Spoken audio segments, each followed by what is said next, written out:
रामकृष्ण हरी. महाराष्ट्रातील सर्वात लोकप्रिय यूट्यूब चॅनल माऊली कीर्तन सोहळा या चॅनलवरील उपलब्ध सेवा सप्ताह कीर्तन, जयंती व पुण्यतिथी कीर्तन, भागवत कथा, शिवपुराण, रामकथा, संगीतमय भजन, हरी जागर इतर सर्व धार्मिक कार्यक्रमाचे लाईव्ह शूटिंग प्रसारण यूट्यूबवर करण्यासाठी आजच संपर्क करा. चॅनल प्रमुख श्री गणेश चोपडे पाटील आणि श्री कृष्णा चोपडे पाटील.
टाळकऱ्यांच्या समोर बसलेले सरकार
हरी हनुमंत महाबळी दाढी रावणाची जाळी करोनी उड्डाण वारंवार निरंतर जाळीयली लंका धन्य धन्य मने तुका तया माझा नमस्कार वारंवार निरंतर समचरण सरोजम सांद्र नीलांबुदाभम जगननिहित पाणी मंडनं मंडनानां तरुण तुलसीमाला कंधरं कंजनेत्रं सदय धवलहासं विठ्ठलं चिन्तयामि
काय माझी वाणी मानेल संतासी रंजौ चित्तासी अपोलिया यवंत प्रविश मम वाच मिमां प्रसुप्तां संजीवयत्यखिल शक्तिधर स्वधाम्नां अन्यांश्च हस्तचरण सर्वनत्वगादीन् प्राणान् नमो भगवते पुरुषाय तुभ्यं अतुलित बलधामं हेमशैलाभदेहं दनुजवन कृशानुं ज्ञानिनामग्रगण्यं सकलगुणनिधानं वानरानामधीशं रघुपतिप्रियभक्तं वातजातं नमामि शरण शरण हनुमता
मारुततुल्य वेगम जितेंद्रियं बुद्धिमतां वरिष्ठं वातात्मजं वानरायुधमुख्यं श्रीरामदूतं शरणं प्रपद्ये नागेंद्रहाराय त्रिलोचनाय भस्मांगरागाय महेश्वराय नित्याय शुद्धाय दिगंबराय तस्मै नकाराय नमः शिवाय जया भंग नाही आशा त्या अभंगा रचोनी सदा गायले पांडुरंगा जयाची लीला या त्रिलोकी आगाधू मना वंदितो चितो श्री तुकाराम साधू रायगडी मंदिरी वसे माझा राया चरणासी अर्पितो सदैव माझी काया जगदीश्वरासी जोडली ज्याची ख्याती प्रथम वंदितो तुम्हा छत्रपती सेवे लागी सेवक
सेवे लागी सेवक झालो तुमच्या लागलो निज चरणा अहो स्वामी तुकया देवा यावरी न करावा अभेरू प्रस्तुत प्राप्त स्थळी प्राप्त प्रसंगी कीर्तन रूपी सेवेकरता निवडलेला अभंग जगद्गुरु जगदवंदनीय श्रीमंत श्री तुकोबारा यांचा 4 चरणाचा अभंग असून सर्वांच्या परिचयाचा आहे. या अभंगाच्या माध्यमातून जगद्गुरु जगदवंदनीय श्रीमंत श्री तुकोबाराय हनुमंतरायाच्या चरणी वारंवार नमस्कार करतात. एका चरणामध्ये महाराजांनी नमस्कार केला आणि राहिलेल्या 3 चरणामध्ये महाराजांनी हनुमंतरायांनी लंकेमध्ये जो काही पराक्रम केला हनुमंतरायाच्या पराक्रमाचं वर्णन या 3 चरणामध्ये केलेलं आहे. विठ्ठल विठ्ठल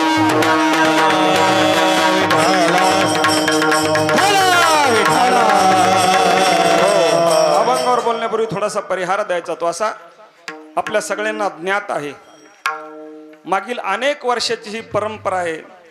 श्री क्षेत्र आपल्या महाराष्ट्रातील अत्यंत महत्त्वपूर्ण अशा प्रकारचं तीर्थक्षेत्र यशवाडी या तीर्थक्षेत्रावर हनुमंतरायाच्या दरबारामध्ये दर शनिवारी चालू असलेला हा कीर्तन सोहळा आणि आजच्या या पर्व काळावरती आज अमावस्याही आता लागणारच आहे रात्री मध्यरात्रीच्या वेळेस परंतु अशा या पर्व काळावरती हनुमंतरायाच्या कृपेने भाग्योदयेन बहुजन्म समर्जितेन सत्संग ममचल भते पुरुषाय दोये. महाराज सांगतात की अनेक जन्मोजन्मांतरीचं भाग्य ज्या वेळेला उदयाला येतं त्यावेळेला आपल्याला अशा प्रकारची संत संगती लाभते आणि माझ्या पूर्वजन्मीच्या भाग्याचा उदय या ठिकाणी झालेला आहे.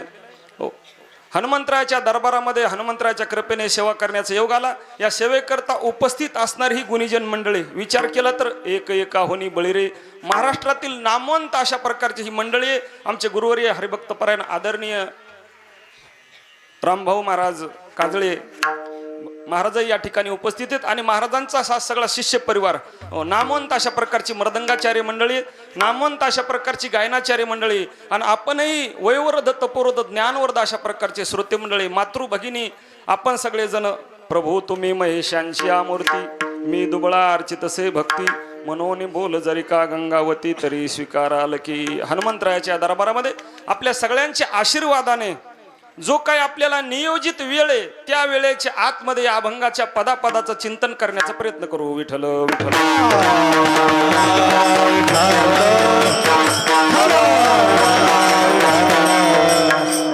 परम आदरणीय शिवेंद्र महाराज गुरुवर्य या ठिकाणी आपल्यामध्ये नाहीत.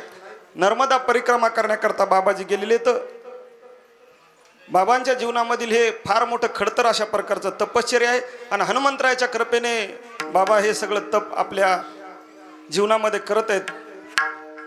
बाबांमुळं हा सगळा जो परिसर आहे, महाराज म्हणतात की अत्यंत दैदिप्यमान अशा प्रकारचं कार्य चालू आहे. अन्नदानही आहे आणि हजारो लाखो भाविक या ठिकाणी दर्शनाला येतात. ज्यांच्या ज्यांच्या अंतःकरणामध्ये जशी जशी श्रद्धा आहे तसं तसं त्या ठिकाणी हनुमंतराय त्यांना यश देतात. याचं नावच आहे यश देणारा हनुमंतराय. यशे थोरविला मारुती, विभीषण केला लंकापती, अवधारे देऊनी कर्णा हाती, कीर्ती दिगंती वाढवली. भगवान परमात्माकडे षडगुण ऐश्वर्य आहेत.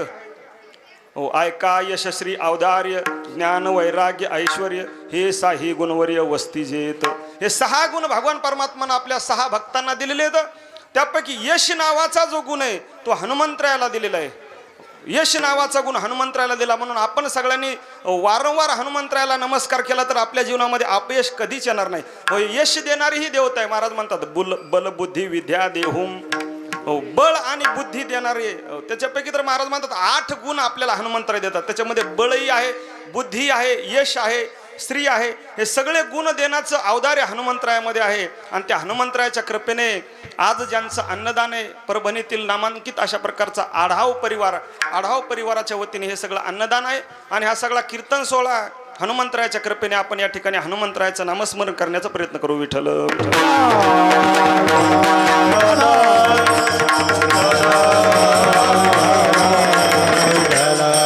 महाराजांनी हनुमंतरायाच्या पराक्रमाचं वर्णन केलेले. काय पराक्रम केला हनुमंतरायानं? महाबळी अशा प्रकारचा शब्द वापरला. बळी आहेत परंतु महाबळी जाणीवपूर्वक अशा प्रकारे हनुमंतरायाला म्हटलेले. परमपूज्य आदरणीय आपल्या भारतातील सर्वोत्कृष्ट संतांपैकी एक असणारे मुरारी बापू रामकथेमध्ये नेहमी हनुमंतरायाचं वर्णन करतात. आपल्या शरीरामध्ये जशा प्रकारचे पंच प्राण आहेत, महाराज म्हणतात व्यान अपान उदान समान, हे जे काही पंच प्राण आहेत त्या प्राणाशिवाय आपलं शरीर जगू शकत नाही. तशा प्रकारचा प्राण रामायणातील पंच प्राण जर कोणी असेल तर तो म्हणजे हनुमंतराय. पंच प्राण असणारे हनुमंतराय. आणि हनुमंतरायाचं कार्य फार मोठं आहे रामायणामध्ये, आपल्याला सगळ्यांना माहिती आहे. ज्या ज्या वेळेला गरज पडली त्या त्या वेळेला हनुमंतरायानं कार्य केलं. पंच प्राणांसारखं हनुमंतरायानं कार्य केलं. क्रमशः जर विचार केला तर महाराज म्हणतात की सुग्रीवासोबत मैत्री तर होतीच. सुग्रीवाच्या प्राणाचं रक्षण केलं. 5 जणांच्या प्राणात म्हणजे अनेक जणांच्या प्राणाचं रक्षण. त्याच्यापैकी पंच प्राण म्हणजे काय तर सुग्रीवाच्याही प्राणाचं रक्षण केलं. प्रभू रामचंद्राची भेट घालून दिली, सुग्रीवाच्या प्राणाचं रक्षण केलं. ज्या वेळेला सीता मातेला रावणानं चोरून नेलं, सीता शुद्धी करता निघाले, त्यावेळेला हजारो वानर सोबत होते. प्राणांतिक अवस्था झालेली, त्यांना तहान लागलेली, व्याकुळ झालेले आपल्या सगळ्यांना ज्ञात आहे. अत्यंतिक अशा प्रकारची अवस्था ज्या वेळेला वानराची झाली त्यावेळेला ते विचार करतात की हनुमंतराया तुझ्याशिवाय आमचा प्राण कोणी वाचू शकत नाही, तूच काहीतरी कार्य कर. त्यावेळेला हनुमंतराय काय करतात, एका विवरामध्ये जातात. त्या विवरामध्ये कोण राहतंय आपण सगळ्यांनी रामायण ऐकलेलं आहे का नाव आपल्या लक्षात? ती स्वतःच्या प्रभेनं महाराज म्हणतात ती प्रकाशित असते. तिचं नाव काय? स्वयंप्रभा. स्वयंप्रकाशित अशा प्रकारची ती स्वयंप्रभा. आणि त्या स्वयंप्रभेच्या गुहेमध्ये जातात. तिचाही उद्धार होतो आणि बाकीच्याही वानरांना पाणीही मिळतं, फळही मिळतात, सगळ्यांचं प्राण रक्षण करतात. सुग्रीवाचं प्राण रक्षण केलं, वानराचं प्राण रक्षण केलं. पुढे गेल्याच्या नंतर महाराज म्हणतात की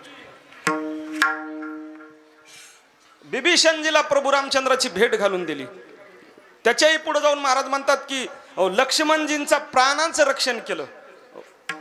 द्रोणागिरी कपी हाती आणविला सीतापती. द्रोणागिरी महाराज म्हणतात एवढा मोठा पर्वत उचलला.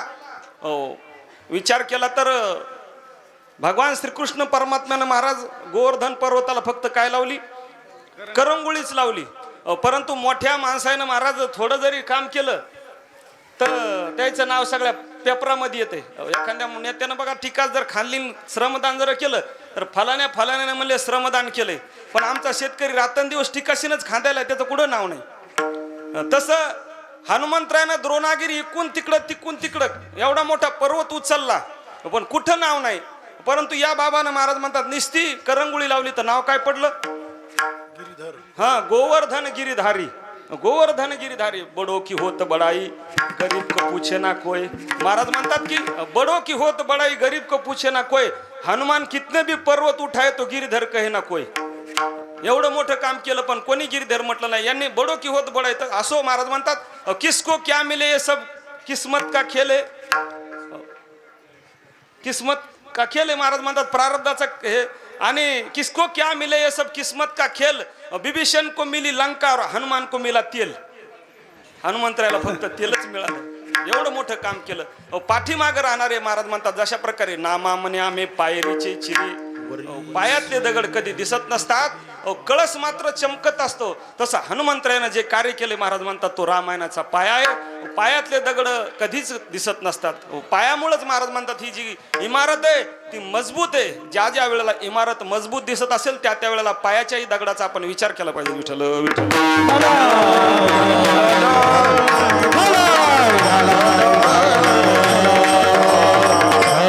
अशा हनुमंतरायानं प्राणांचं रक्षण केलं. लक्ष्मणजीच्याही प्राणाचं रक्षण केलं, सुग्रीवाच्याही प्राणाचं रक्षण केलं, वानराच्याही प्राणाचं रक्षण केलं.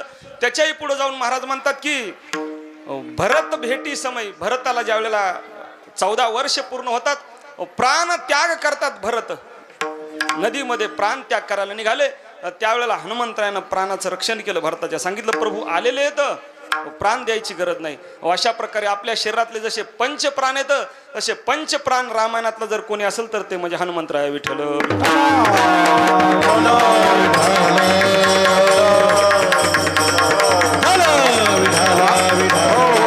आपल्या जीवनामध्ये कधीच आपल्याला यश येणार अपयश येणार नाही. ही यशाची देवता आहे. महाराज म्हणतात अपयश त्यांच्या नामस्मरणानं सगळे संकट तरून जातात.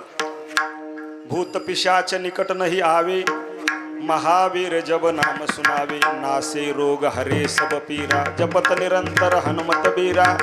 महाराज म्हणतात नासे रोग हरे सब पीरा. आपली जी काही पीडा आहे ती सगळी पीडा नष्ट करण्याचं सामर्थ्य हनुमंतराच्या नामस्मरणामध्ये. जय हनुमान ज्ञान गुण सागर, जय कपीस देव लोक उजागर.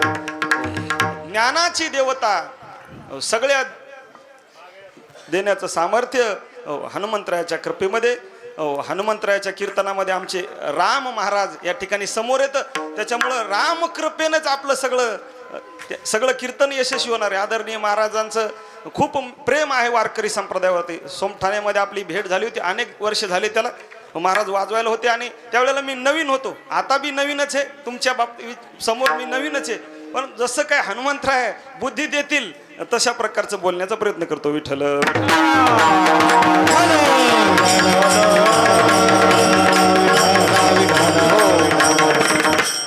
काय चालू होतं आपलं कीर्तन? हा कीर्तन. हे तसं जमलं आता. मस्त आहे.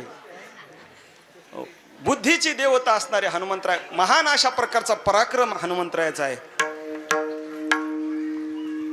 पराक्रमाचं वर्णन करत असताना जगद्गुरु तुकोबारायाची लेखणीला आज पाझर फुटला.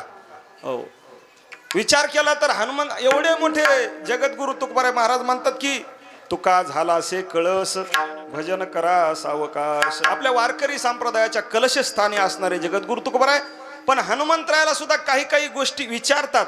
हनुमंतराय आम्हाला तुम्ही जी भक्ती केली त्या भक्तीच्या वाटा आम्हाला दाखवा. काय भक्ती ज्याच्या वाटा, काय भक्ती ज्याच्या वाटा, काय भक्ती ज्याच्या वाटा, काय भक्ती ज्याच्या वाटा. या सुभाटा मन धावा, या सुभाटा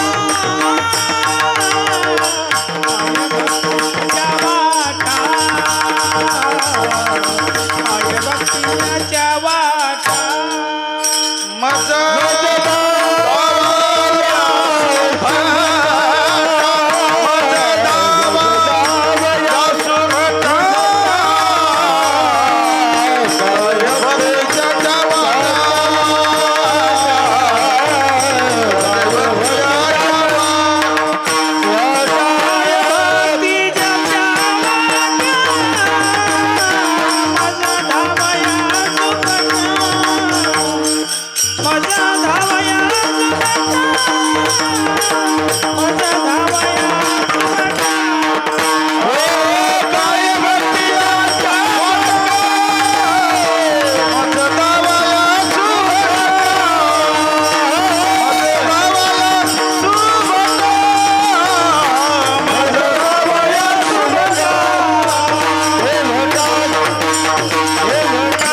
स्थानी असणारे जगद्गुरु तुकोबार पण हनुमंतरायाची शरणागती परत कथा शरण शरण हनुमंता तुम्हा आलो रामदूता काय भक्ती याच्या वाटा मज दावाव्या सुभटा. बळाचं वर्णन करत असताना हनुमंतराय हे महाबलवान आहेत. मोठमोठाले केवढे जरी राक्षस आले तरी हनुमंतरायाच्या समोर टिकाव धरत नाहीत. हो, परंतु त्या हनुमंतरायानं काय पराक्रम केला. हो, दाढी जाळली हे बरोबर आहे, पण आध्यात्मिक कोणातून काय काय कार्य केलंय या अभंगाच्या पहिल्या चरणामध्ये जगद्गुरु तुकोबारायांनी स्वर्ग सेनाजी हनुमंत महाबळी हनुमंत महाबळी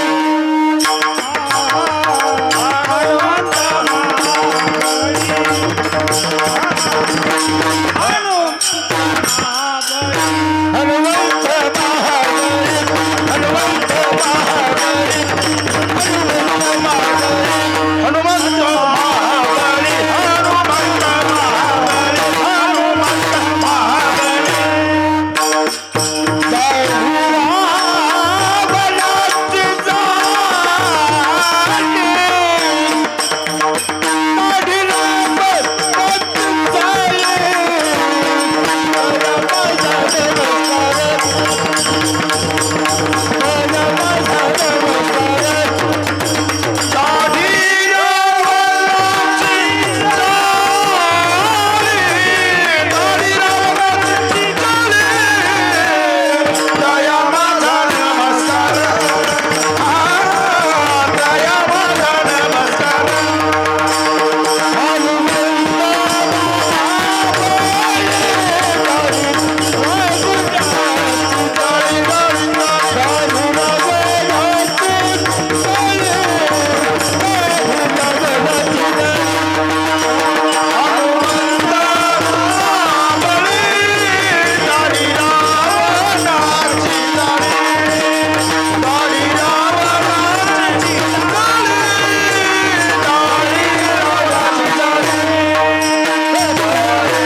हनुमंत महाबळी.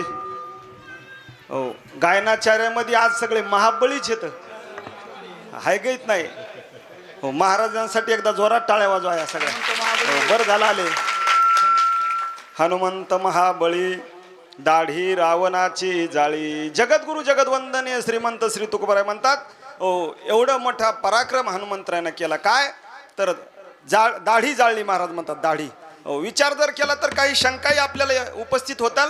बाबा, लोकाची दाढी जाळणं म्हणजे काय मोठा पराक्रम आहे का हो? एखादा माणूस म्हणले बसलेला आणि त्याची दाढी आपण जाळणं विचार केला तर वाईट कार्य आहे महाराज म्हणतात. हे एखाद्याचं दाढी जाळणं किंवा लंकाही जाळणं महाराज म्हणतात, घरही जाळणं वाईट अशा प्रकारचं कार्य आहे. परंतु आध्यात्मिक दृष्टिकोनात तर विचार केला तर महाराज म्हणतात दाढी जाळली. तसं पाहिलं तर त्रास देणं हे लोकांना वाईटच आहे. भागवतामध्ये वर्णन आलं महाराज, त्या अश्वत्थाम्यानं रातोरात पांडवांचं सैन्य असणार, द्रौपदीचे 5ही मुलं होते बाजूला आणि सगळं शिबिर होतं. रातोरात जाऊन त्यानं सगळ्या शिबिराला आग लावली आणि द्रौपदीचे 5 मुलं मारले. म्हणजे निरपराध असणारे, त्यांचं काही त्या ठिकाणी चूक नव्हती. या युद्धामध्येही नव्हते ते, त्यांचे सगळे शिबिर जाळले, त्यांना रातोरात मारलं. हे जाळणं, लोकांचं घर जाळणं महाराज म्हणतात हे पाप आहे. मग ते पाप हनुमंतरायानं केलं का? महाराज म्हणतात नाही केलं. रावणाचं जे त्या दुष्कृत्याला महाराज म्हणतात की दया तिचे नाव भूतान. पुढे ना जगद्गुरु तुकोबाराय म्हणतात की अनेक निर्दळन कंटकाचे. दाढी जाळली म्हणजे याचा अर्थ आहे की रावण हा भक्त होता, परंतु अपरिपक्व असणारा तो भक्त होता. अपरिपक्वता जाळली. आध्यात्मिक शास्त्री कोणात विचार जर केला तर दाढी जाळणं या शब्दाचा अर्थ आहे अपरिपक्वता जाळणे. कच्चेपणा असणारा. विचार केला तर तो कच्चा होता. भगवान शंकराचा भक्त आहे, बलवान आहे, सगळं सामर्थ्य आहे, भक्त आहे. परंतु भक्त जरी असला तरी संतांच्या समोर तो कच्चा होता. नामदेव महाराज काय भक्त नव्हते का? चांगदेव काय भक्त नव्हते का? परंतु संतांच्या समोर महाराज म्हणतात त्यांची भक्ती कच्ची पडली. ते पक्के झाले नव्हते अजूनही, म्हणून हो नामदेव महाराजाला गोरोबा काकाकडे पाठवलं. चांगदेव महाराजाला 65 वया पाठवल्या. हो चांगदेव महाराज एक कोरे होते आणि नामदेव महाराज एक कच्चे होते. हो हे कच्च असणारं गाडगं संतांच्या समोर महाराज म्हणतात संतांच्या आढीमध्ये त्याला स्वतःला भाजून घ्यावं लागेल, त्यावेळेला तो पक्का होईल. पक्क गाडगं आणि कच्च गाडगं, आता नेमकेच गाडग्याचा सण झालाय आपल्याला सगळ्यांना माहिती आहे. त्याच्यामध्ये गाडगेच असतात. खण म्हणतात त्याला, खण. गाडगं म्हणजे तिकडे वापरतो आपण, पण खण आपण त्याला शब्द वापरतो. तिथं का 5 खण असतात. 5 खण कशामुळं, तर महाराज म्हणतात 4 हे आपल्या देहाचे येतं आणि 5वा त्यांचा आहे. हो हे 4 म्हणजे आपल्या देहाशी संबंधित येतं. स्थूल देह, कारण देह, सूक्ष्म देह, हो आणि महाकारण देह. सूक्ष्म देह, कारण देह, महाकारण देह आणि स्थूल देह हे 4 देहाचे 4 आणि 5वा अशा प्रकारचा त्यांचा विचार जर केला तर आपल्या जीवनापासून मरेपर्यंत त्याचा संबंध आहे आपल्या जीवनाशी. जन्म झाल्याबरोबरही त्याची गरज पडते आणि मेल्याच्या नंतरही त्याची गरज पडते. त्याला महाराज म्हणतात घट. तसं हे सुद्धा काय आहे, एक प्रकारचा घटच आहे. हो लग्नातही त्याची गरज पडते. आता त्या बाहुल्यावर ते राहिलं नाही, पण तो बाहुल्यात पूर्वीच्या काळाला होतं ते त्यावेळेला. आणि पुन्हा हळदीला बसल्यावरही आंघोळी घालायला असते, त्याला काय म्हणतात तुम्हाला माहित असेल ते. चौकून 4 मांडलेले असतात आणि तो नवरदेव चौरंगावर बसलेला असतो. बाजूला त्याच्यामध्ये हळदीचं पाणी टाकलेलं असते. घट नाहीत म्हणत त्याला. हा काय बोला बोला ना. नाही हे महाराजांनी सांगितला शब्द तोच शब्द आहे, बरोबर आहे तुमचा. वारले म्हणतात त्याला. हा वारले कशामुळं, तर एकदा हे पाणी पडलं की त्याच्या बाबतीत बाकीचे सगळे वारले. एकदा म्हणले ही घरात आली की बाकीचे वारले, तसं त्याचा शब्द आहे वारले. हा जो महाराज म्हणतात कच्चेपणा आहे तो गोरोबा काकांनी नामदेव महाराजाचा कमी केला, त्यांना पक्क केलं. तसं रावणही हा कच्चाच होता. रावणाची दाढी जाळली म्हणजे अपरिपक्वता जाळली हनुमंतरायानं. हनुमंतराय त्याच्यावर उपकार केले.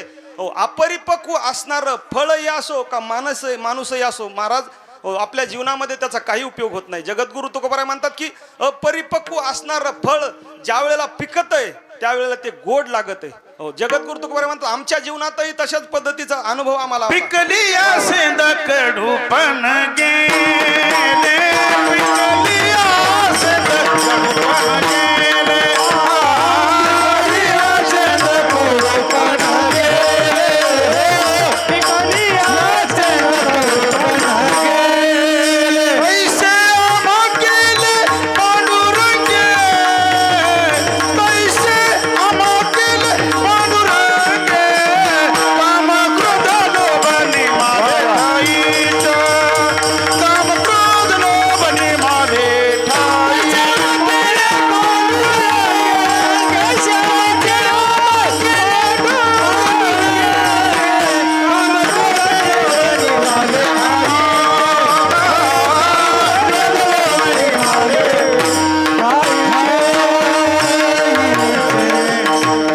पिकलिया शेंदे कडूपण गेले. अपरिपक्व असणारा त्या फळाचा गेल्याच्या नंतर ते फळ गोड होते. शेंदाळू पिकायच्या अगोदर महाराज म्हणतात त्याच्यामध्ये 4 प्रकारचे दोष असतात. एखादं फळ जर अपरिपक्व असेल तर ते आपला खाताने त्याच्यामध्ये चव येत नाही. आंब्याच्याच बाबतीत विचार करा. आता हापूस हा कोकणचा राजा आहे. तिकडे हापूस आणि आपल्याकडे कापूस. हापूस फक्त आपण शब्दातच ऐकायचा, ते आपल्याला ओरिजिनल हापूस पाहायला सुद्धा भेटत नाही, ते परदेशात जाते. इकडे कापूस आहे, याच्याला माणसं भेटणार आपल्याला. परंतु हापूस हा किती जरी गोड असला तरी कच्चा ज्या वेळेला असतो त्यावेळेला तो महाराज म्हणतात की आपल्याला खाऊ वाटत नाही, तो कडू असतो. तसं ते शेंदाळू सुद्धा पिकायच्या अगोदर महाराज म्हणतात त्याच्यामध्ये 4 दोष असतात. कोणते कोणते, फोडल्याच्या नंतर महाराज म्हणतात अगोदर ते कसं असते, कडू असते, निबर असते, टणक असते, हिरवा असते आणि दुर्गंधी येते महाराज म्हणतात त्याच्यामध्ये. फोडल्याच्या नंतर हे 4 दोष आहेत. महाराजांनी सांगितलं बरोबर की ते कडूही असते, ते टणकही असते आणि हिरवा असते आणि त्याच्यामध्ये दुर्गंधी येते.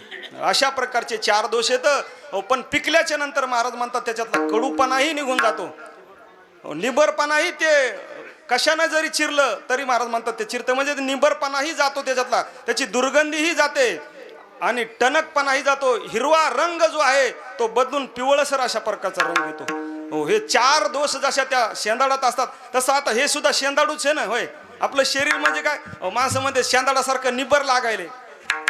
एखाद्याचं पोट जर निबर असलं ना तर माणसामध्ये निबर लागायले. तसं अपरिपक्व संतांना जोपर्यंत आपण शरण जाणार नाहीत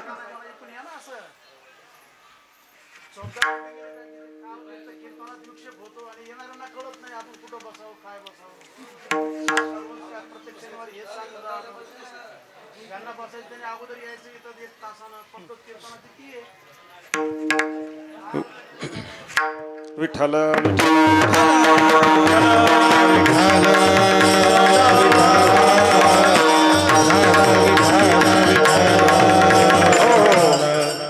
काय चालू होतं आपलं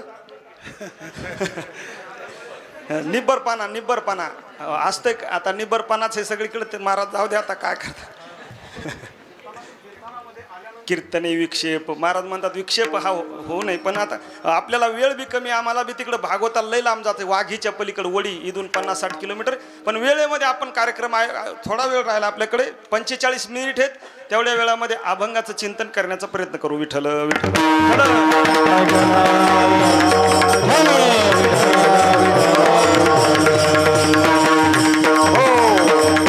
आपल्यातला जो कडूपणा आहे महाराज म्हणतात संतांना जोपर्यंत आपण शरण जाणार नाही तोपर्यंत तो जाणार नाही.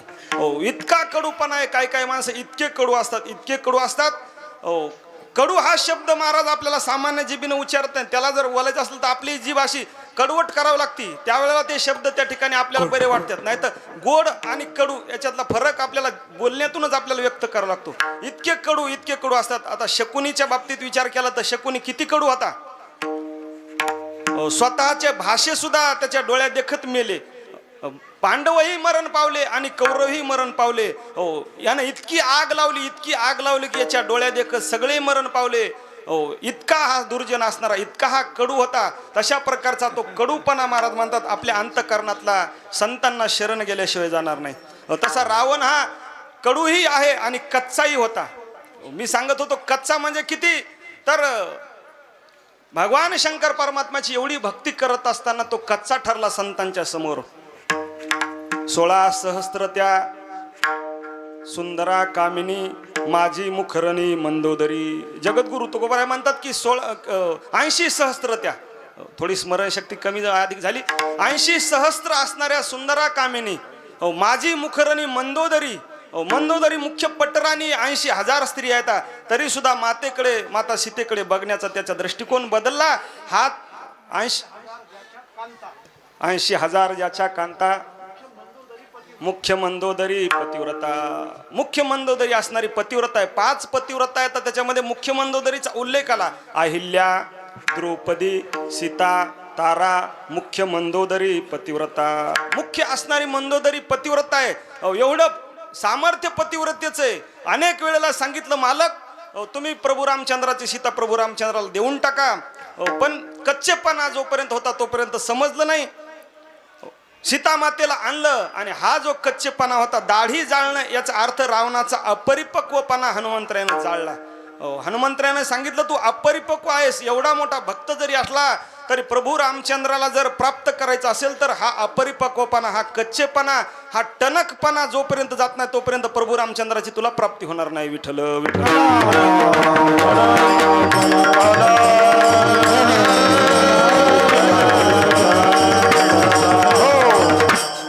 अशा प्रकारचा अपरिपक्व दाढी. आता एखाद्या माणसाला जर दाढ फुटली तर माणसं म्हणते त्याला काय आली अक्कल दाढ आली.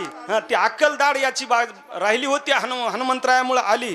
ज्या आता कंसाची तशीच अवस्था झाली होती. महाराज म्हणतात की नारद ऋषी भेटल्याच्या नंतर मग कृष्ण भगवान भेटले.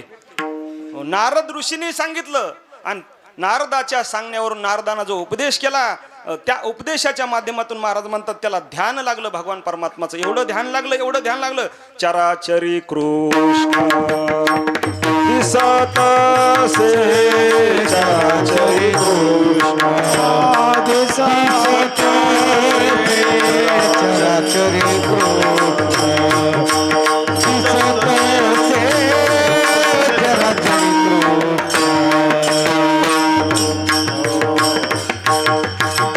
नामा मने भय लागले से ध्यान. नामदेव महाराज म्हणतात भीतीनं त्याला चराचरी कृष्ण दिसत असे. चराचरामध्ये ज्या ज्या वेळेला पाणी पिऊ लागला पाण्यातही कृष्ण दिसायला आहे. जेवण करत आहे जेवणातही कृष्ण दिसायला आहे. सगळीकडे जागृती स्वप्नी सुसुप्ती याच्यामध्ये सगळीकडे भगवान परमात्माचं ध्यान लागलं.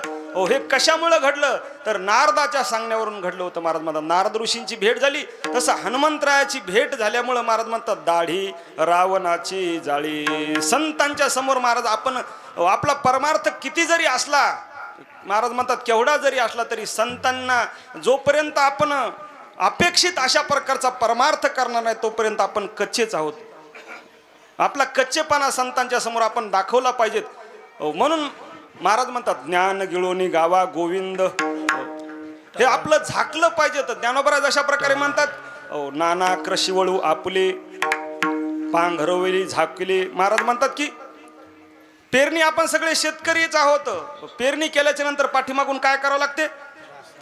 आमच्याकडे रासनी म्हणतात तुमच्याकडे रानसावडी म्हणत असतील. रासनी.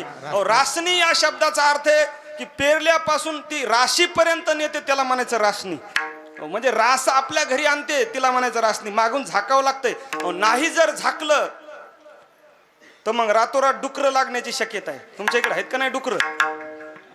ऊत आला का बरं आहे. मग आता जमलं आमचेच आहेत. मग तुम्ही ऊत आलाय सगळीकडे. बरं ज्वाऱ्याचा इतका नाश करून टाकलाय त्याने. ज्वारी असो भैमुग नेमकेच माणसं पेरेल रात्रंदिवस. आता महाराजांचं प्रमाण आहे रात्रंदिवस घोकितो तुम्ही सावध असा.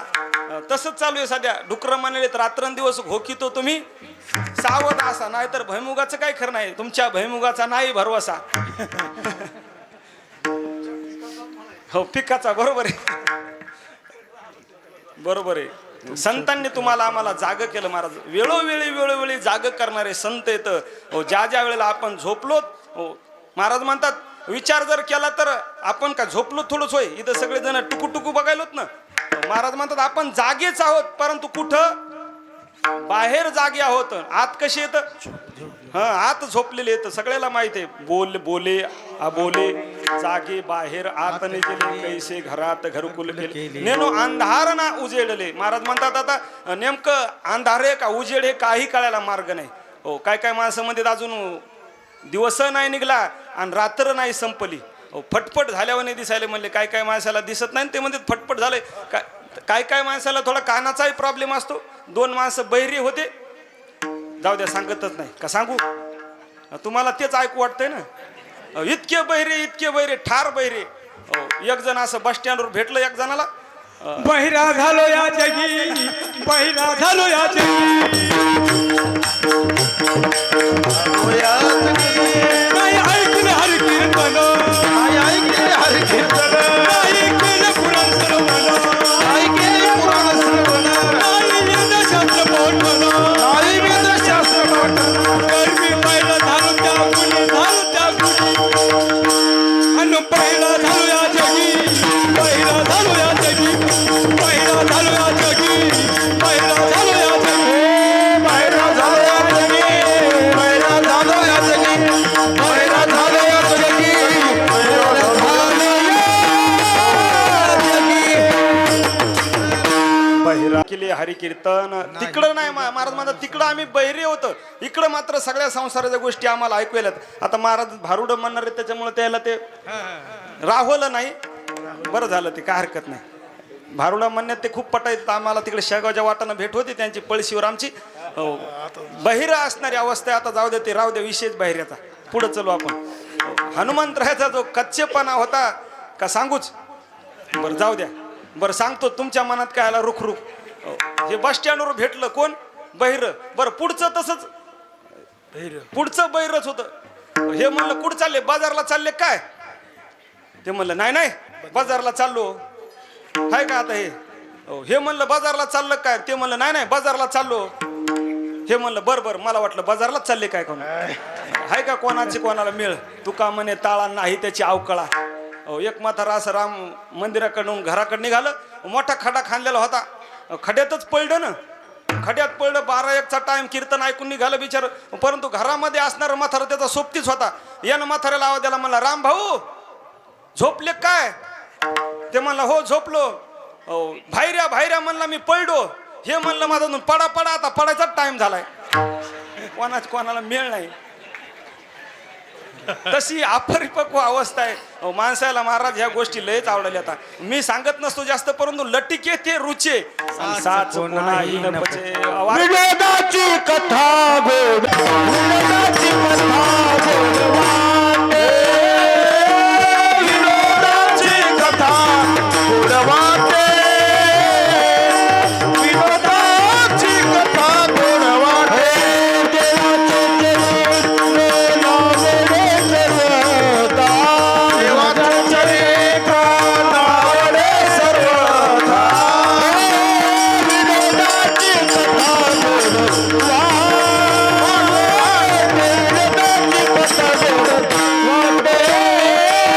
विनोदाची कथा गोड वाटे, विनोदाची कथा गोड वाटे,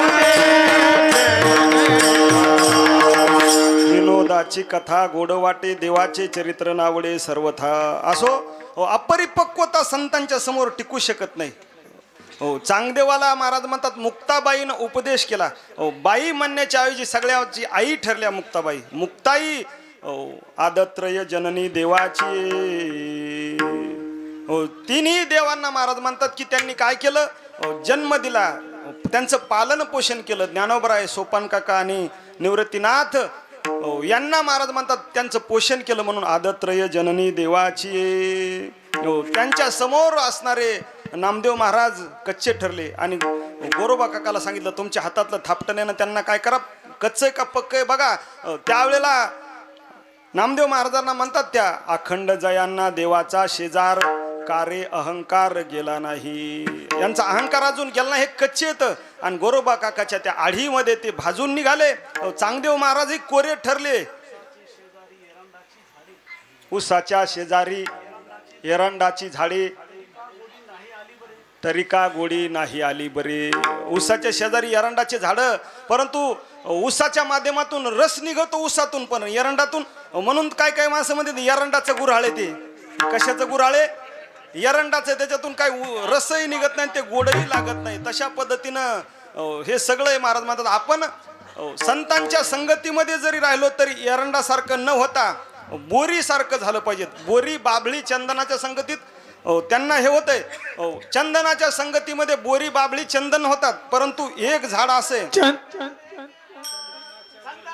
संताने सर्वता दिलो तैच्या परी, चंदनाने बोरिया पिया, चंदनाने बोरिया पिया.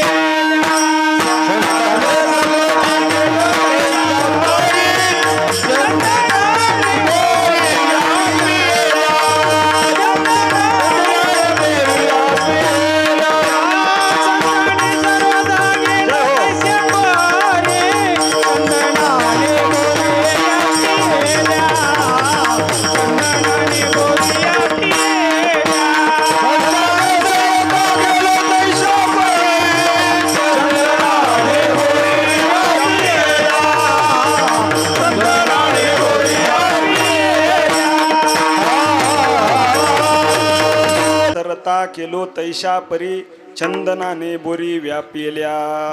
चंदन सगळ्यांना सुवासिक करते महाराज म्हणतात, पण एक झाड असे कोणतं, बांबूचं. येळूच म्हणजे त्याला चंदनासारखं करता येत नाही का, तर त्याच्या आतमध्ये महाराज म्हणतात काय येतात, गाठी येतात. तसं आतल्या गाठीच्या माणसाला संत काय करणार आहेत. आतल्या गाठीचा असल्यावर कुठं नेऊन ठुलं तर महाराज म्हणतात त्याला काहीच करू शकत नाहीत आपण. पण ते एक दिवस महाराज म्हणतात तो बांबूही ब्रह्मदेवाकडे गेला. बांबू म्हणला महाराज मी काय पाप केलं म्हणले या संत चंदनाचं बरं. ते म्हणले त्याला शेजारीच असणाऱ्या बोरी येतात, बाबळी येतात, ते सगळं त्याला सुवासिक करायले. ते बांबूला सांगितलं म्हणले तू काय कर, संतांना शरण जाय.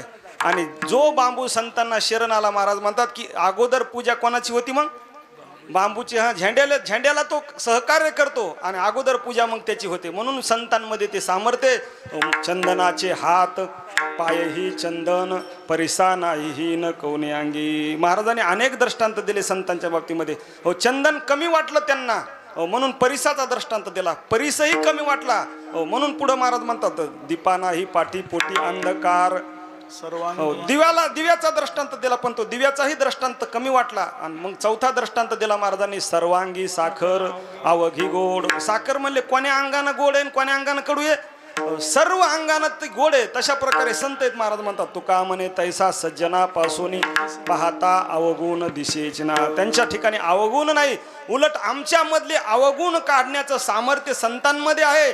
आणि अशा हनुमंतरायांनी रावणाच्या अंतकरणातला तो अवगुण आहे, अपरिपक्वपणा आहे, तो काढला. आणि म्हणून त्या हनुमंतरायाला आमचा नमस्कार आहे.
तया माझा नमस्कार वारंवार निरंतर. हनुमंतरायाच्या चरणावर आमचा नमस्कार आहे. जगद्गुरु तुकोबाराय म्हणतात. विचार केला तर जगद्गुरु तुकोबाराय संतांच्या बाबतीमध्ये वेळोवेळा दंडवत करतात. संतांच्या समोर जगद्गुरु तुकोबाराय भगवान परमात्म्याच्या पेक्षाही जास्तीत जास्त महाराजांचे प्रमाण संतांच्या समोर जास्तीत जास्त नमस्काराचे. तर श्री संतांची या माथा चरणावरी साष्टांग हे करी दंडवत. संतांच्या चरणासमोर आमचा माथा आम्ही ठेवला. महाराज म्हणतात दंडवत करत असताना कशा पद्धतीने केला पाहिजेत, तर साष्टांग हे करी स अष्टांग आपले आठही अंग त्या ठिकाणी जमिनीवरती टेकले पाहिजेत. दंडवत दंडा पारी काही दुर्बळ देव काही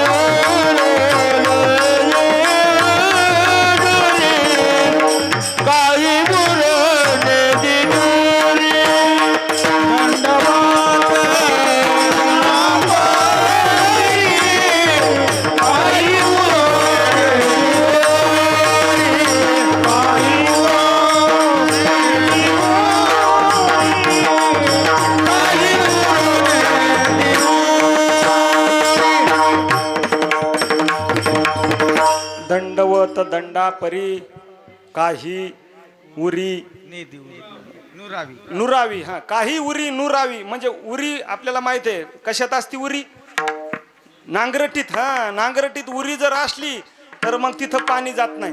तिथं मग ते पुन्हा ती उरी खांदून काढावं लागते आपल्याला. ट्रॅक्टरच्या माध्यमातून उरी पडली तर शेतकऱ्याला ती सहन होत नाही.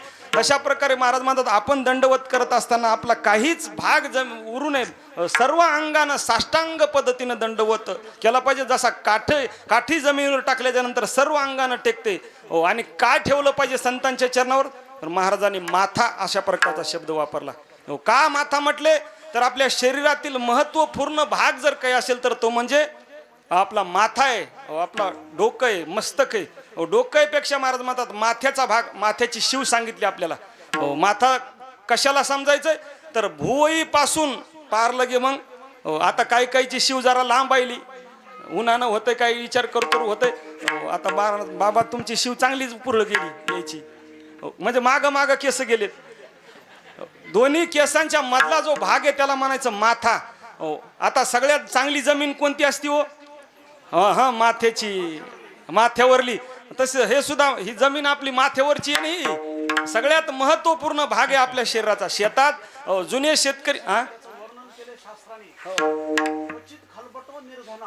क्वचित खलबतो निर्धना हा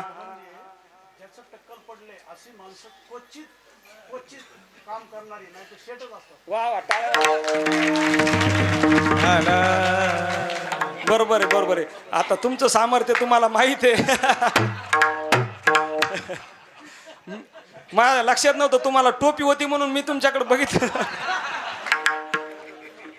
आता तुमचे सगळे एकजूट करणं गरजेचं आहे. माथ्याचा विचार चालू होता आणि माथ्याचं किती महत्व सांगितलं. बरोबर. हा, मग तर टाळ्याच वाजल्या पाहिजेत. वा वा वा वा. माथ्याची जमीन आहे. हा, माथ्याची जमीन आहे ही.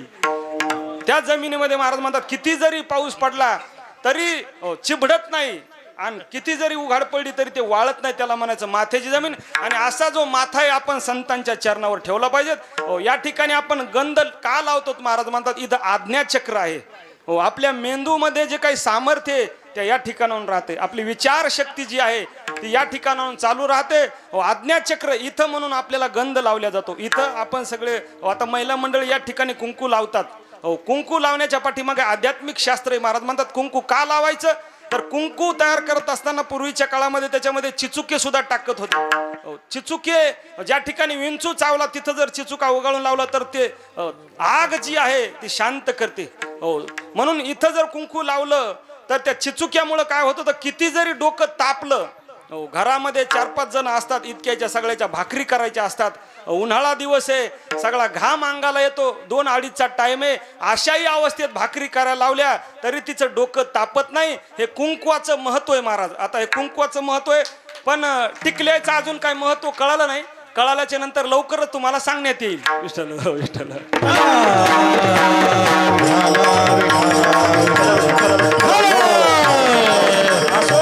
आपला विषय वाढत चालला. महाराज म्हणतात की वारंवार निरंतर, एकदा ठेवून जमणार नाही संतांच्या चरणावर आपला माथा, तर कधी ठेवला पाहिजे, निरंतर अशा प्रकारे सदा नाम घोष करू हरी कथा तेने सदा चित्ता समाधान. माणसं म्हणते दररोज कीर्तन, दररोज नामस्मरण.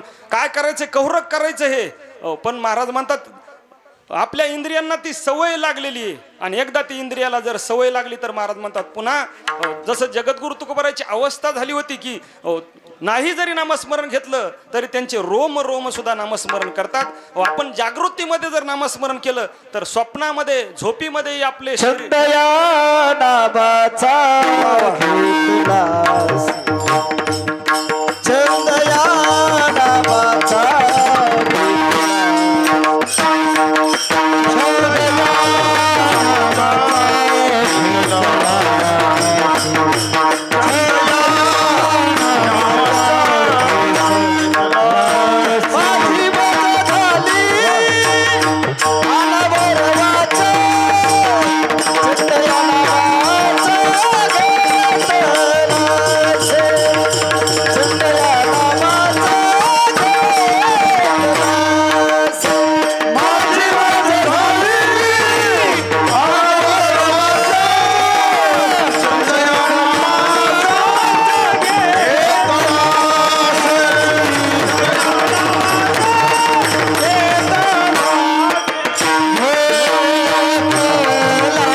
माझी मज झाली अनावर वाचा छंद या नामाचा घेतलासे छंद या नामाचा घेतलासे रात्रंदिवस आम्ही नामस्मरण केल्यामुळं म्हणून संतांमध्ये सामर्थ्य महाराज म्हणतात की त्यांच्या रोमारोमातून भगवान परमात्माचं नामस्मरण निघत होतं चोखोबरायच्या हाडातून सुद्धा भगवान परमात्माचं नामस्मरण निघत होतं जनाबाईच्या गौऱ्याही नामस्मरण करत होत्या का तर निरंतर ही अवस्था त्यांना लागू झाली रंग लाया रंगी रंग लाया रंगी रंग लाया रंगी रंग लाया रंगी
रंग लाया रंगी तुका विठ्ठल सर्वांगी रंगून गेले जगद्गुरु तो पर हो रंगून गेल्याच्या नंतर महाराज म्हणतात ती अवस्था तुम्हाला प्राप्त होते हो एखादं ध्येय प्राप्त करायचं असेल तर त्या ध्येयाकरता माणसानं वेड झालं पाहिजेत हो जगद्गुरु तुकोबार म्हणतात आम्ही त्याच्याकरता वेडे झालो वेडा झालो वेडी याच्या गावा आलो हो आम्ही वेडे झालो त्या ध्येय प्राप्ती करता आणि ध्येय प्राप्ती करता जो माणूस वेडा झाला महाराज म्हणतात समाज त्यांना वेड ठरवतो हो समाजानं एकदा वेड ठरवलं की आपलं कार्य सोपं होत असते आणि वेडेच माणसं इतिहास घडवत असतात शहाणी माणसं वेड्यांनी घडवलेला इतिहास वाचत असतात विठ्ठल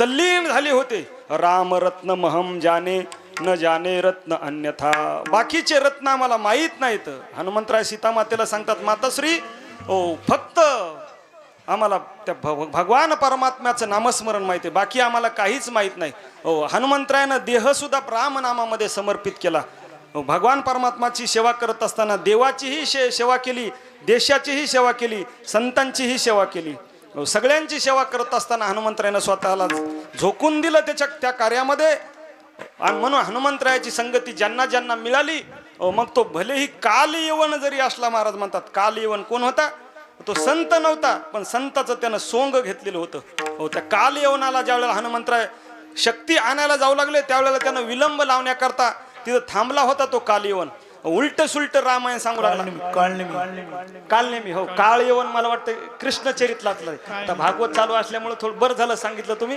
कालनेमी हो तुम्ही जाग्यावर आहेत धन्यवाद भागवतकार आहेत हो ना भागवतकार आहेत बरं काय हरकत नाही जय हरी कालनेमीला महाराज म्हणतात नाटक करू लागला तो कालनेमी नाटक करणाऱ्या काळनेमीला सुद्धा सद्गती प्राप्त करून देण्याचं सामर्थ्य हनुमंतरायामध्ये काळनेमी असो पुन्हा आणखीन एक होती लंकेच्या द्वारावरती कोणती हो सुरसा ही आहे पुन्हा एक लंकिनी म्हणून होती ना लंकिनी महाराज म्हणतात ती दार रक्षणाचं काम करीत होती आणि त्या लंकिनीला ज्या वेळेला महाराज म्हणतात की हनुमंतराय भेटले हनुमंतराने एक ठोका टाकला तिच्या कानाखाली हनुमत म्हणजे तिची मती बदलून टाकली मतीच म्हणजे तिची बुद्धी बदलली आणि ती ज्या वेळेला हनुमंतरायाचं वरण करते म्हणले तात स्वर्ग अपवर्ग धरी तुला एक अंग तुलनता ही सकल मिले जो सुख लव सतसंग हनुमंतराय तात स्वर्ग अपोयवर्ग धरी तुला एक अंग स्वर्गातलं सुख असो वैकुंठातलं सुख असो सगळ्या जगतातलं सुख एकीकडे आहे आणि संतांच्या संगतीतलं सुख हे एकीकडे आहे महाराज म्हणतात अर्धक्षण नाही तर निमिषार्ध सतसंगती त्यांच्या संगतीमध्ये हनुमंतराय फक्त निमिषभर होते परंतु भगवान परमात्माची प्राप्ती करून देणारे असल्यामुळं तया माझा नमस्कार वारंवार निरंतर आणि उड्डाण करून कोहणी उड्डाण उड्डाण कोहणी उड्डाण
उड्डाण केले लंकेचे शोधन. हाही एक पराक्रम आपल्या सगळ्यांना ज्ञात आहे.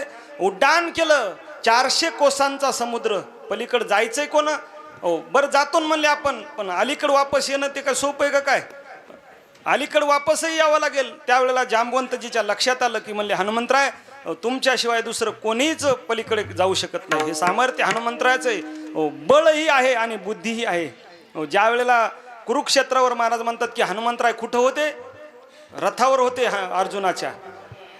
ध्वजस्तंभावरी वानरू तो मूर्तिमंत शंकरू सारथी शारंग धरू अर्जुनेशी. ध्वजस्तंभावर भुभुपकार द्यायचे हनुमंतराय, उड्या मारायचे मोठमोठ्यानं. आणि हनुमंतराय व त्या रथावर असल्यामुळं भीष्माचार्य, कृपाचार्य, द्रोणाचार्य यांचे बाण रथाला लागले, परंतु तो रथ त्या ठिकाणी काहीच झालं नाही त्याला. हनुमंतराय वरी होते त्याच्यावर, मोठे मोठे वीर योद्धे असणारे त्यांचे बाण लागले, पण त्या रथाला काहीच झालं, संपलं. हनुमंतराय बाजूला गेले. त्यावेळेला भगवान श्रीकृष्ण परमात्म्यानं अर्जुनाला सांगितलं, अर्जुना अगोदर आता तू काय कर, खाली उतर. तू जर खाली नाही उतरला तर मग रथ जळून भस्म होईल. भगवान परमात्मा दररोजचा नियम होता, अगोदर भगवान परमात्मा खाली उतरायचे. जशा प्रकारे अगोदर ड्रायव्हरला खाली उतरावं लागतंय, दरवाजा उघडावं लागतंय, आणि मग साहेब हळूचकून खाली उतरतात, तसं दररोजचं होतं. अर्जुना करता भगवान परमात्माचं एवढं प्रेम होतं. ज्ञानोबराय खूप गोड वर्णन करतात. या जगदीश्वराचे प्रेम येथ दिसतसे निरुपम, काय पार्थेने सर्वोत्तम पुण्य केले. हो तू कोपे तरी निवांत साहे, ऋषे तरी बुझावीत जाय. नवल पिसे पार्थाचे लागलेशे देवा, देखा नवल तया प्रभूचे अद्भुत प्रेम भक्ताचे. जे सारथ्य पार्थाचे करीतू असे. हो आज मात्र स्वतः खाली उतरले नाही, अगोदर अर्जुनाला खाली उतरवलं. अर्जुन मला उतरा ना खाली, तुम्ही ड्रायव्हर आहेत ना आमचे. ते म्हणले आज नाही, आज तुझ्या रक्षणाकरता तुला स्वतःहून सांगायलो, तू अगोदर खाली उतर. आणि ज्या वेळेला अर्जुन खाली उतरला, नंतर भगवान परमात्मा खाली उतरले. क्षणार्धामध्ये तो जळून भस्म रथ झाला. अर्जुनानं तोंडात बोट घातलं, म्हणले दररोज का जळून भस्म नाही झाला? भगवंतानं सांगितलं, वर म्हणले हनुमंतराय येतं आणि मीही आहे, त्याच्यामुळं हनुमंतराय असल्यामुळे त्या रथाला काहीच झालं नाही. पण आज हनुमंतराय त्या ठिकाणी नाहीत. हा रथ भस्म का झाला नाही? हनुमंतराय होते म्हणून. हे सामर्थ्य हनुमंतरायाचं आहे. म्हणून आपल्या जीवनामध्ये आपल्याला यश प्राप्त करायचं असेल, बुद्धी प्राप्त करायची असेल, बळ प्राप्त करायचं असेल, सर्व काही देणारे हनुमंतराय आहेत. त्यांच्या ज्या ज्या ठिकाणी महाराज म्हणतात रामकथा चालू आहे, भगवान प्रभू रामचंद्राचं राम नामस्मरण चालू आहे, त्या त्या ठिकाणी हनुमंतराय सगळ्यात अगोदर येतात आणि सगळ्यात नंतर जातात. तुलसीदासजीला भेटायचं होतं हनुमंतरायाला, त्या पिशाच्यानं सांगितलं, म्हणले रामायण तुमचं चालू आहे दररोज, अगोदर जे मथार येते आणि सगळ्यात शेवटी जे जाते तेच हनुमंतराय येते. आणि त्या हनुमंतरायाची भेट घेतल्याच्या नंतर पुढे तुम्हाला प्रभू रामचंद्राची भेट होईल. अशा प्रकारचं सामर्थ्य त्या हनुमंतरायाचे व आपल्या जीवनामध्ये त्या हनुमंतरायाची सेवा दररोज घडावी. अशा प्रकारची विनंती हनुमंतरायाला करू आणि 2 मिनिटं त्या पांडुरंग परमात्म्याचं सगळेजण नामस्मरण करू. सगळेजण एकदा हात वर करा.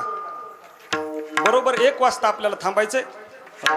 ऋषी महाराज, कृष्ण महाराज, ह्या सगळ्यांची शूटिंग एकदा हात काढून घ्या. सगळ्याचे काढून म्हणजे याच्यामध्ये म्हणा व्हिडिओ मध्ये. हा तसं हरी विठोबा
जाळी येली लंका धन्य धन्य म्हणे तुका तया माझा नमस्कार. वारंवार निरंतर हनुमंतरायाला एवढीच मागणी करू आपण. महाराज म्हणतात त्यांनी लंका जाळली. याचा अर्थ काय तर अहंकार जाळला रावणाचा. सोन्याची लंका आहे, माझ्याकडे फक्त आहे, अशा प्रकारचा जो अहंकार होता तो अहंकारही जाळला. दाढी जाळली, त्याचा अपरिपक्वपणा जाळला आणि म्हणून प्रभू रामचंद्राची प्राप्ती झाली. त्या हनुमंतरायाला आपण एकच मागणं करू. मागणं करत असताना काय मागावं महाराज, संतांकडूनच आपण शिकलं पाहिजे. ज्या वेळेला छत्रपती शिवाजी महाराज आग्र्याला जाऊ लागले, आग्र्याला जात असताना महाराजांना 7 पत्न्या येतात. सगळ्यांना सांगितलं, म्हणले मी उत्तरेत चाललो, तुम्हाला काय पाहिजे ते सांगा. सगळ्या पत्न्यांनी सांगितलं. कोणी सांगितलं म्हणले उत्तरेमध्ये अत्तर चांगले अत्तर घेऊन या, कोणी म्हणलं दागिने घेऊन या, कोणी म्हणलं चांगल्या प्रकारच्या साड्या घेऊन या.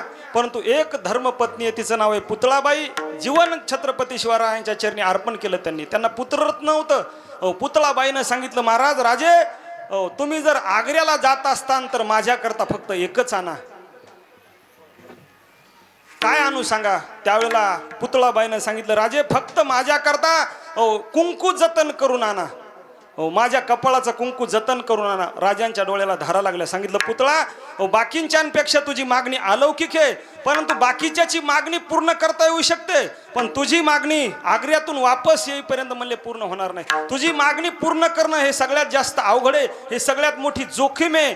परंतु श्रींच्या इच्छेनुसार, भगवान परमात्माच्या इच्छेनुसार ती ही मागणी मी पूर्ण करण्याचा प्रयत्न करतो. काय मागितलं पाहिजेत हे आपण महापुरुषाकडूनच शिकलं पाहिजेत. विठ्ठल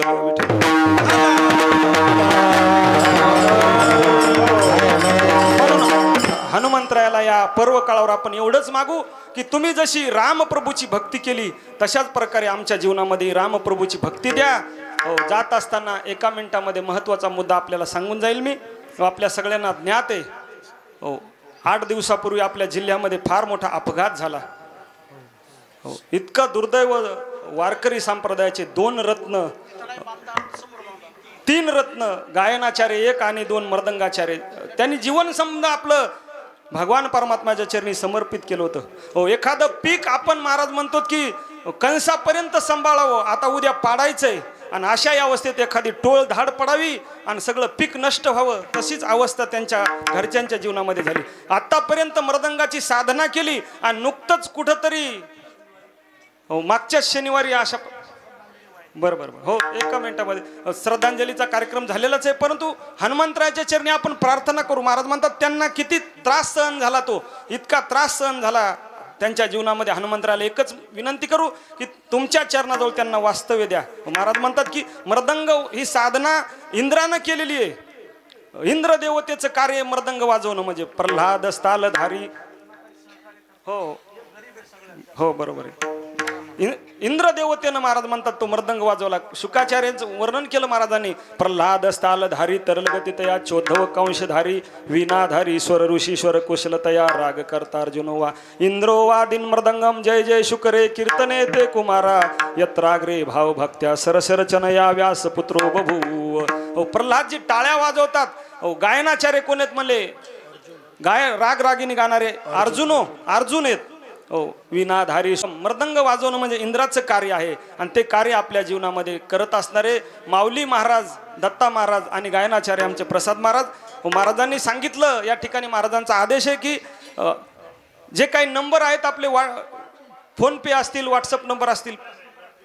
बर ठीक आहे. या ठिकाणी आमचे हरिभक्त परायण रामभाऊ महाराज काजळे मृदंग महर्षी गुरुवर्य महाराजांकडे आपल्याला जी इच्छा आहे ती त्या स्वइच्छेनुसार, कोणाला कोणत्याही प्रकारची जबरदस्ती नाही. परंतु त्यांच्या परिवाराकडे जर आपण बघितलं तर अत्यंत लहान लहान लेकरं येतं, अत्यंत घरही अत्यंत साधे येतं. जीवनामध्ये ध्येयासाठी ते झटले महाराज.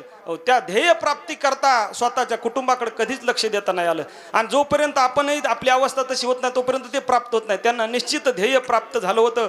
परंतु कुटुंबाकरता ज्यांना ज्यांना जे द्यायचं असेल ते आपण हरिभक्तपरायण रामभाऊ महाराज यांच्याकडे द्यावं ही सगळ्यांना नम्र विनंती आहे. झालेली सेवा हनुमंतराच्या चरणी अर्पण करू. उपस्थित सगळ्या श्रोत्यांच्या चरणी नतमस्तक होतो. पायाच्या प्रसादे काही बोलिलो विनोदे मज क्षमा करणे संती नो हे अंगभूत युक्ती नो हे हा उपदेश तुमचे बडबडिलो शेष तुमच्या कृपेचे पोसणे जन्मोजन्मी तुका म्हणे ज्ञानेश्वर.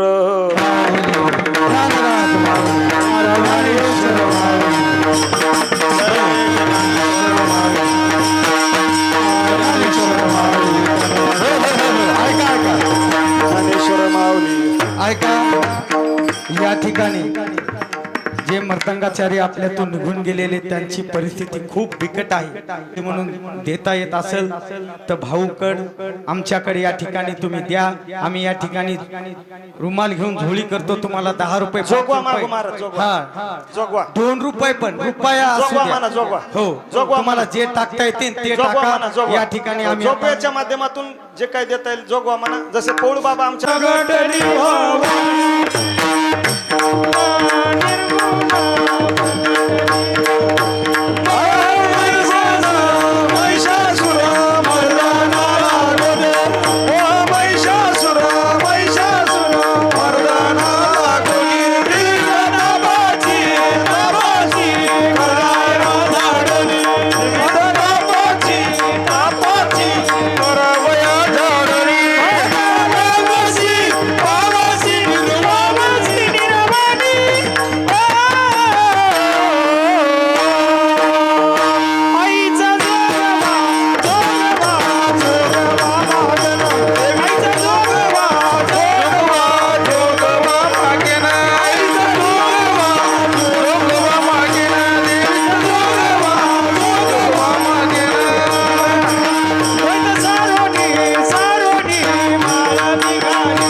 जोगव्यामध्ये टाका. सगळ्यांना जे जे द्यायचं ते टाका.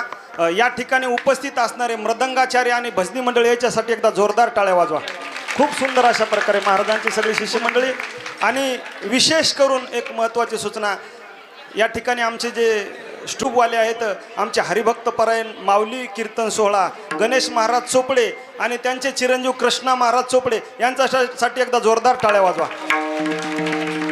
आमचे हरिभक्त परायण माऊली महाराज चोपडे यांनी सुरुवातच आपल्या हनुमंतरायाच्या दरबारातून केलेली आहे. त्यांनी स्टुडिओला सुरुवातच आपल्या मारुतीराजापासून त्यांना यश प्राप्त झालं.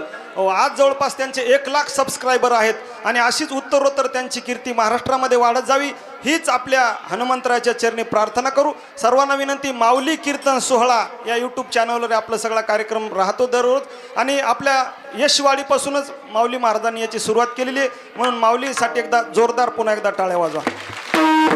या ठिकाणी राहिलेला प्रस्ताविक आमचे महाराज करतील. धन्यवाद.